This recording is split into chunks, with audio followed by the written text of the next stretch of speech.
जय हिंद दोस्तों, आज हम लोग इस वीडियो में प्रेजेंट परफेक्ट टेंस पढ़ेंगे। आप यदि मेरे चैनल को सब्सक्राइब नहीं किए हो तो चैनल सब्सक्राइब कर बेल आइकन को प्रेस कर लें, और यदि वीडियो फेसबुक पेज पे देख रहे हो तो पेज को फॉलो करना ना भूलें। तो देखें, प्रेजेंट परफेक्ट टेंस प्रेजेंट और परफेक्ट, प्रेजेंट टाइम और परफेक्ट एक्शन का कॉम्बिनेशन है। तो टाइम और एक्शन को अगर कंबाइन करते हैं तो टेंस बनता है। या तो आप देखेंगे, this tense shows that the action is over. यह टेंस दिखाता है कि कार्य समाप्त हो गया है। यह टेंस दिखाता है कि कार्य समाप्त हो गया है, बट इट्स इफेक्ट कंटिन्यूअस, लेकिन इसका प्रभाव कंटिन्यू है, यानी प्रभाव जारी है। तो प्रेजेंट परफेक्ट टेंस आप किसे कहेंगे? जब ये पता चले कि कार्य समाप्त हो गया है लेकिन उस कार्य का प्रभाव अभी भी है, अभी भी जारी है, तो वो प्रेजेंट परफेक्ट टेंस होंगे। और इसके अंत में मिलेगा क्या? इट है जनरली, चुका है, चुकी है, चुके हैं, या है, ईटीसी मिलेंगे एट द एंड, लास्ट में। अब हम लोग इसका स्ट्रक्चर देखेंगे।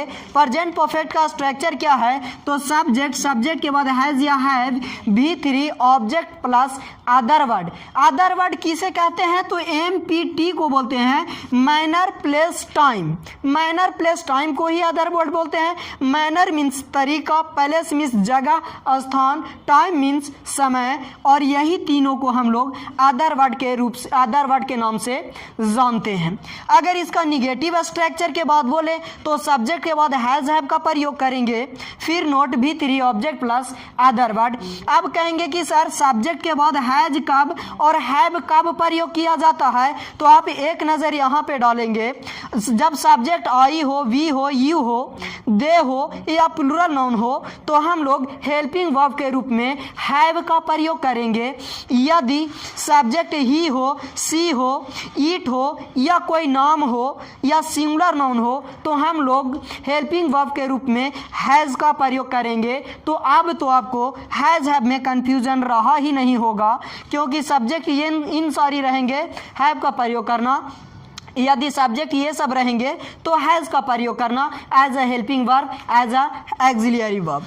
आगे देखेंगे, यदि इंट्रोगेटिव हो तो इंट्रोगेटिव में हैज हैव का प्रयोग हम लोग सब्जेक्ट से पूर्व करते हैं, V3 object plus other word. यदि इंट्रोगेटिव नेगेटिव हो तो has have subject not V3 object plus other word. यदि WH इंट्रोगेटिव हो तो WH वाला वर्ड को हम लोग हैज हैव से पूर्व लिख लेते हैं। WH इंट्रोगेटिव नेगेटिव हो तो हैज हैव से पहले हम लोग WH वर्ड का प्रयोग करेंगे। WH word means whom, what, when, why, इन सभी वर्ड क्या है? WH वर्ड है।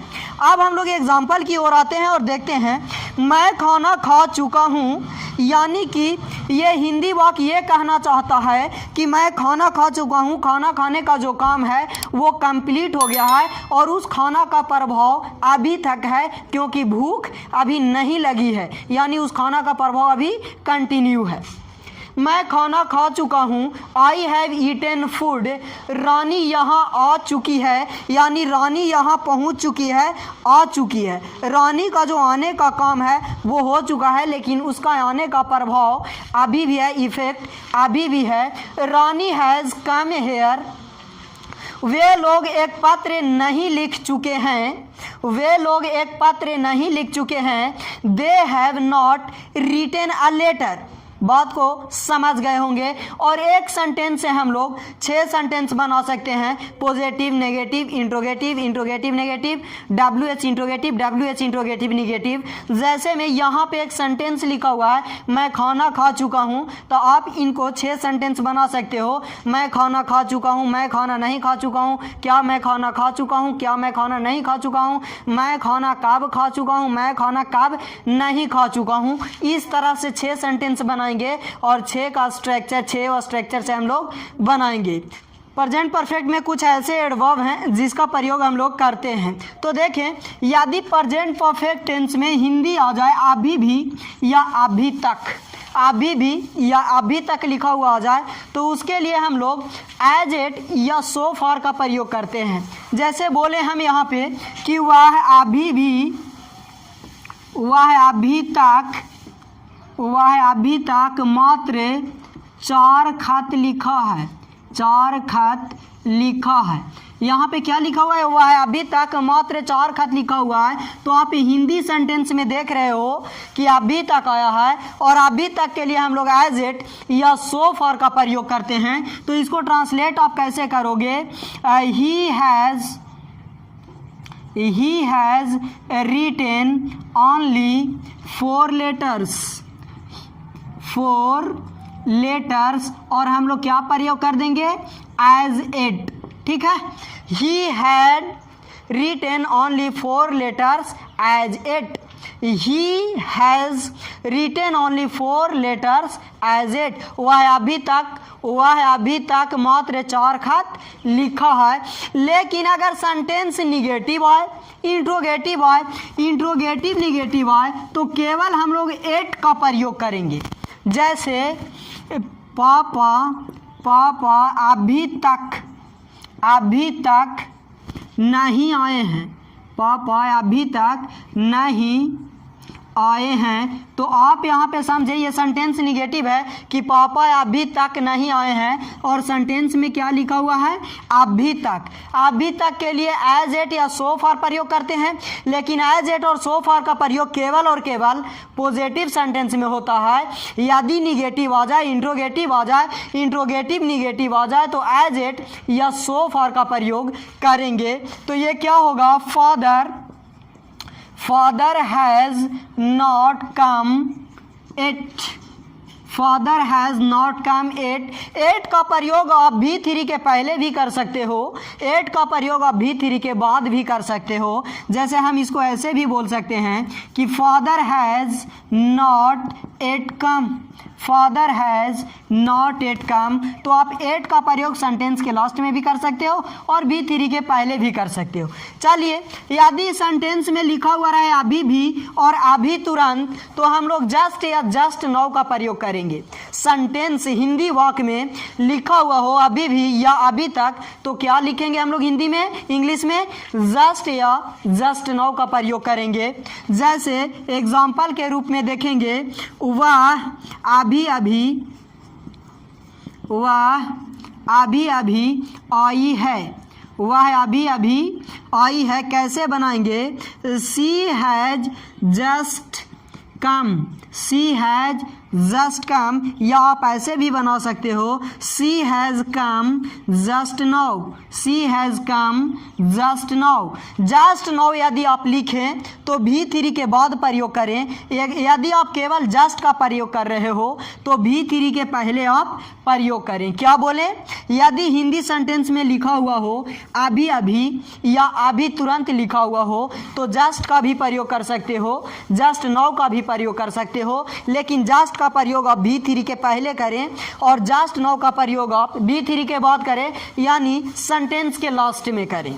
चलिए, यदि अब लिखा हुआ रहे एकदम या बिल्कुल, तो इसके लिए हम लोग ऑलरेडी का प्रयोग करेंगे। एकदम या बिल्कुल के लिए ऑलरेडी का प्रयोग करेंगे। जैसे वह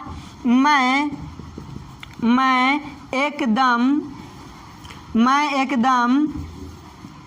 खा चुका हूँ। मैं एकदम खा चुका हूँ। कैसे बनाओगे? I have already eaten. I have already eaten, और ऑलरेडी का प्रयोग भी 3 के पहले होता है। ऑलरेडी का प्रयोग भी 3 का पहले होता है। मैं एकदम खा चुका हूँ, या यहाँ पे एकदम के जगह पे बिल्कुल भी हो सकता है कि मैं बिल्कुल खा चुका हूँ। ऐसे भी आप बोल सकते हो कि रानी बिल्कुल सो चुकी है। रानी बिल्कुल सो चुकी है। कैसे बनाओगे? ऐसा ही ना, रानी has already slept.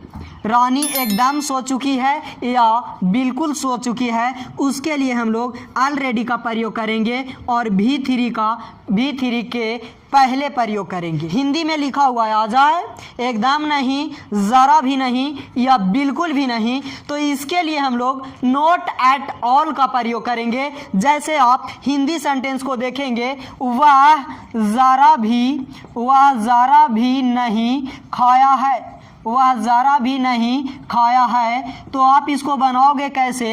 He has not eaten, he has not eaten at all, he has not eaten at all का प्रयोग करेंगे कब? जब सेंटेंस में आ जाए ज़रा भी नहीं, एकदम नहीं या बिल्कुल नहीं, तो नॉट एट ऑल का प्रयोग करेंगे। यदि सेंटेंस में लिखा हुआ हो पहले ही या इसके पहले, तो पहले ही के लिए हम लोग बिफोर का प्रयोग करेंगे, और इसके पहले लिखा हुआ हो तो बिफोर दिस का प्रयोग करेंगे। जैसे एग्जाम्पल देखेंगे, मैं पहले ही किताब पढ़ चुका हूँ, तो यहाँ पे लिखा मिलेगा पहले ही, तो कैसे बनाओगे? I have read the book, I have read the book before का प्रयोग करेंगे हम लोग, I have read the book before. या ऐसे इसके पहले तो हम लोग बिफोर दिस का प्रयोग करेंगे लास्ट में। यदि सेंटेंस में पहले ही आ जाए तो केवल बिफोर का प्रयोग करेंगे, है ना। वह इसके पहले ताजमहल नहीं देखा था, तो ही has not seen the Taj Mahal before this. यदि सेंटेंस में पहले ही हो या इसके पहले हो तो पहले ही के लिए बिफोर का प्रयोग करेंगे और इसके पहले के लिए बिफोर दिस का प्रयोग करेंगे। लेकिन यदि सेंटेंस में तब से रहे तो सिंस का प्रयोग करेंगे या एवर सिंस का प्रयोग करेंगे। जैसे मैं तब से आपको नहीं देखा हूँ, मैं तब से आपको नहीं देखा हूँ। आप इसको इंग्लिश में कैसे ट्रांसलेट करोगे? तो आई हैव क्या लिखेंगे? नॉट सीन यू सीन्स का प्रयोग करेंगे या एवर सीन्स का प्रयोग करेंगे। आप क्या बोले? यदि सेंटेंस में रहे तब से तो सिंस का प्रयोग करो या एवर सिंस का प्रयोग करो। आप यहाँ पे एक सेंटेंस देखें, मैं तब से आपको नहीं देखा हूँ, यहाँ हिंदी में आ रहा है तब से, इसके लिए हम लोग या तो सिंस का प्रयोग करेंगे या एवर सिंस का प्रयोग करेंगे। आप यहाँ ट्रांसलेशन देखें, I have not seen you since या I have not seen you ever since. मैं आपको तब से नहीं देखा हूँ, मैं तब से नहीं खाया हूँ। I have not eaten since या I have not eaten ever since. आगे देखेंगे, यदि सेंटेंस में रहे जब से या तब से, जब से तब से रहे तो इसके लिए सिंस या एवर सिंस का प्रयोग करेंगे कंजंक्शन के रूप में। जैसे जब से वह गई है, तब से मैं नहीं खाया हूँ। आप यहाँ पे देख रहे होंगे जब से और तब से आया हुआ है, तो इसके लिए हम लोग सिंस या एवर सिंस का प्रयोग करेंगे कंजंक्शन के रूप में। जैसे आप यहाँ पे सोचें, मैं नहीं खाया हूँ, तो आई have not eaten, I have not eaten, और यहाँ पे आप क्या प्रयोग करोगे? सिंस सी वेंट, या आप ऐसे भी बोल सकते हो, आई हैव नॉट ईटेन